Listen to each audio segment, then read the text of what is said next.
Hi everyone, Marcy, the golf professional at Southwick Park Golf Club. This week in the rough, one of the members asked me if I could talk about playing shots from the rough, especially from close to the green, and then generally from this much thicker, lusher rough that we just find ourselves in at this time of the year. The greenkeepers can't keep cutting it, it just makes too much mess. So we're waiting for a frost, I guess, to get this to calm down. But there's definitely, from the playing lessons that I've done this year, there's definitely quite a common theme, and it would be what my mum would say was, your eyes are bigger than your belly. People trying to hit shots out of this heavy rough because they've got quite a long way to go, which just is too much of a push. You know, basically, especially when you're in this heavy rough and you're trying to elevate the ball out of the rough into a place of safety or close to the green, there's going to be a tipping point with loft and how long the club is. So I'm just going to bring the camera down, make it a bit lower, and try and explain something to you which is going to be the crucial factor in you being successful out of this thicker rough. So here's the crux of it. I've got 150 yards to go and I need my 6-iron out of this rough. Now, the dynamic loft of my 6-iron is going to give me no chance to elevate this ball successfully out the rough. And really, I need to hit this ball with a descending blow, taking the loft off. So it's just going to drive the ball into the grass further. Plus, I need to make a long, shallow swing with a club like a 6-iron to get it to work right.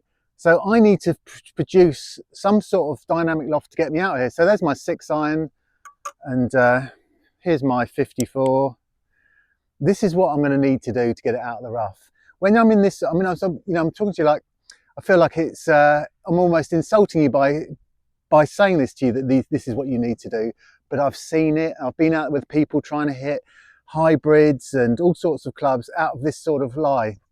Take your medicine, use the loft, and get it back to a place of safety so you can start playing again. This sort of really thick rough gives you no other option. The other thing that you need to do is come up steep. This has got to be a downward blow. We want to gather as least amount of grass before the ball and your club as possible. And the other thing, you will have to increase your grip tension a little bit. It's the only time that I ever say grip a bit tighter, because the grass will want to wrap around the club and turn it inwards, smothering it as well, and also taking the loft off the club. So go with this. You will need to use a lofted club to make this work. Yeah, I'm going to show you some shots around the green and show you how that you should be playing these shots in the heavy rough from the edges of the green.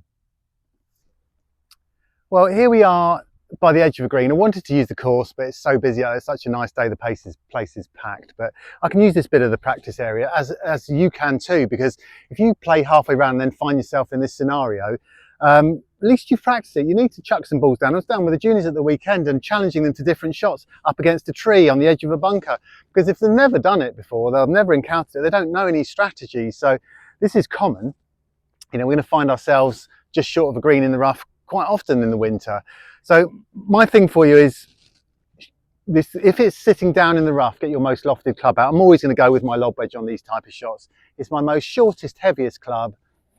And basically, we're hitting some bunker shots. So you're going to have to open the face a little bit, early wrist hinge, plenty of acceleration, keep the loft on. The people on the hole I find not getting it out are the stabbers. The club's coming in so steep and it's going decelerating, so you're always just stabbing down on the ball. You've got to try and get under this ball and show it a bit of loft. And it takes a bit of practice, this, but it's definitely the way to play the shot. So I've got one sitting right down here, and I'm just looking at it like it's a poached egg in the sand.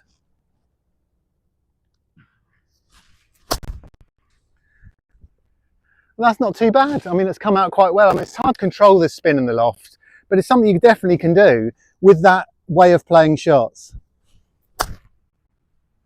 It is okay. You can do it. Just takes a bit of practice. So my advice to you for the rough is go back to the start again. Don't be too greedy. Get it back out in the fairway and start playing again. Anything, I mean, the tipping point's probably going to be about an 8-iron.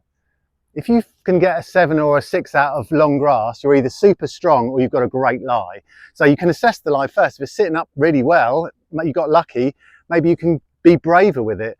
But on the whole, I promise you, just take your medicine, find a lofted club that's going to accelerate it out quickly and get back in play. And like it's all these things that hasn't defined the hole, then you could knock that next ball onto the green and hold the putt and still walk away with a good score. So 3 more hacks in the rough, or one that's turned over in the rough and you've hooked, is going to give you a greater problem. So I hope that's helped, and if you want any more help with hitting from the rough, I'm here to help you.